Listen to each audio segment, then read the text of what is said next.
안녕하세요. 113입니다. 오늘은 딱 한 권의 책을 소개해 드리려고 합니다. 한국 소설책이고요. 저도 사실 소설에 재미를 붙인 지 얼마 되지는 않았어요. 많은 소설을 읽은 건 아닌데 소설이 재밌는 이유는 내가 겪어본 일들을 소설에서 다시 만날 수 있어서라고 생각했어요. 내가 겪은 일이지만 작가의 단어로, 문장으로 다시 쓰여진 것들을 보면서 이렇게도 느낄 수 있구나, 이렇게 표현할 수도 있구나 하는 감탄을 하는 재미가 있었거든요. 근데 이 책을 읽으면서 전혀 다른 재미를 찾았어요. 오늘 소개해드릴 책은 바로 임선우 작가님의 유령의 마음으로라는 책인데요. 이 책은 현실에서 일어날 수 없는 환상적인 상황을 그린 이야기들이 줄을 이루고 있어요. 갑자기 나와 똑같은 감정을 느끼는 유령이 눈앞에 나타난다든지, 사람이 해파리로 변한다든지 등의 상황이 등장합니다. 말씀드린 것처럼 제가 느끼는 소설의 재미는 경험한 상황을 소설 안에서 다시 만나는 것이라고 했잖아요. 아무래도 조금 현실적인 이야기를 하고 듣는 걸 선호하기 때문에 소설 안에서 그런 상황들을 찾았던 것 같아요. 그래서 유령의 마음으로 같은 이야기를 읽으면 흥미를 전혀 느끼지 못할 것 같아서 일부러 피하는 면도 있었는데요. 제 이런 생각을 한 번에 깨준 책이 유령의 마음이라고 말하고 싶어요. 내가 겪을 수 없는 상황을 소설 안에서 보고 그 상황이 어떻게 흘러갈지 같이 따라가는 경험이 꽤 좋았어요. 아무래도 유령의 마음으로라는 책을 시작으로 다른 환상적인 상황을 다루는 소설책을 많이 찾아 읽을 것 같아요. 저처럼 현실적인 이야기를 담은 소설들만 읽었던 분들도 이 책을 한번 읽어보심이 어떨까 싶어요. 새로운 소설 읽기의 재미를 느낄 수도 있지 않을까요? 유령의 마음으로라는 책은 단편 8개로 이뤄진 소설집인데요. 그 중에서 제가 가장 마음에 들었던 하나의 단편을 소개해 드릴게요. 빛이 나지 않아요 라는 단편 소설인데요. 소설에 해파리가 등장하는데 이 해파리는 변종 해파리로 닿기만 하면 사람도 해파리로 변하게 만드는 무서운 존재입니다. 주인공인 나와 애인인 군은 같이 밴드를 했는데 상황이 좋지 않게 되어 쫓겨나듯 시골로 내려가게 됩니다.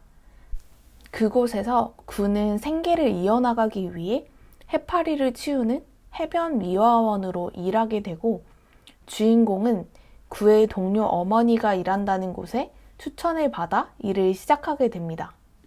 그 일은 해파리로 변하고 싶어하는 사람들을 돕는 일이었어요. 한 명은 해파리를 치우고 한 명은 해파리가 되도록 돕는 조금 상반된 일을 시작하게 된 거죠. 어느 날 주인공은 해파리가 되고 싶어하는 김지선 씨를 만나게 되는데요. 김지선 씨한테는 해파리가 되는 과정에서 문제가 생깁니다. 겉모습은 해파리로 변했지만 생각이나 목소리는 여전히 사람인 거예요. 그런 문제들이 생기면서 김지선 씨와 주인공이 같이 시간을 보내게 됩니다. 주인공인 나가 생계를 위해 하는 일들과 하고 싶은 음악 사이에서 느끼는 괴리감과 해파리를 치우는 일이 익숙해지는 구를 보면서 느끼는 감정들이 녹진하게 녹아있는 문장들을 읽으면서 주인공에게 감정이입이 많이 되더라고요. 이 단편을 눈 오는 겨울에 읽었는데 단편이라 짧은 시간에 읽었음에도 불구하고 다음 단편을 바로 읽지는 못하겠더라고요. 크게 여운이 남기도 했고 울렁이는 슬픔이 밀려왔던 것 같아요. 펑펑 울만한 이야기는 아닌데 계속 마음을 아리게 하는 쓸쓸한 분위기를 풍기는 이야기예요. 단편 소설집은 대부분 한두 편만 좋고 나머지 단편은 별로인 책들이 많았거든요. 근데 거의 유일하게 유령의 마음으로라는 책은 제가 소개해드린 빛이 나지 않아요 라는 단편을 포함한 모든 단편들이 제 마음에 들었습니다. 유령의 마음으로에 나오는 거의 모든 인물이 다른 인물하고 관계를 맺고 있거든요. 근데 그 관계들이 제가 생각하는 이상적인 인간관계의 모습이라고 생각을 해서 읽을 때 마음이 편했던 것 같아요. 엄청나게 친밀하지도 않고 그렇다고 무관심하지도 않고 자신의 삶은 자신이 중심이면서도 다른 사람에게 어느 정도 기대어 살아가는 인물들이 주를 이루고 있어요. 이런 인물들의 관계가 제가 지향하는 인간관계라고 생각해요. 인간관계는 난로처럼 대하라는 말도 있잖아요. 너무 가까우면 불이 붙고 너무 멀면 추운 것처럼요. 저와 같은 생각을 가지고 있는 분들이라면 아마 유령의 마음으로라는 책을 읽게 되면 잔잔하게 마음이 따뜻해지는 경험을 하실 수 있을 거예요. 유령의 마음으로라는 책을 제가 2022년 막바지에 읽었는데 베스트 책 중 한 자리를 차지할 것 같아요. 또 이 책을 읽고 저는 작가님에게도 관심이 생겨서 북토크도 다녀왔는데요. 임선우 작가님 신작이 이번 연도 상반기에 나온다고 하더라고요. 나오면 바로 사서 읽어보려고요. 저 그리고 사인도 받았습니다. 자랑 좀 할게요.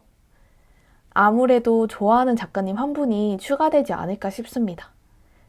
그럼 오늘은 유령의 마음으로라는 책 한 권을 정말 깊이 추천드려 봤는데요. 여러 권을 소개하는 다른 영상과는 다른 영상이라 어떻게 보셨을지 궁금하네요. 오늘 제 추천이 마음에 드신다면 첫 페이지를 꼭 펼쳐보시길 바라고요. 그럼 저는 다음 주도 열심히 읽겠습니다. 여러분도 읽는 삶 사세요. 안녕.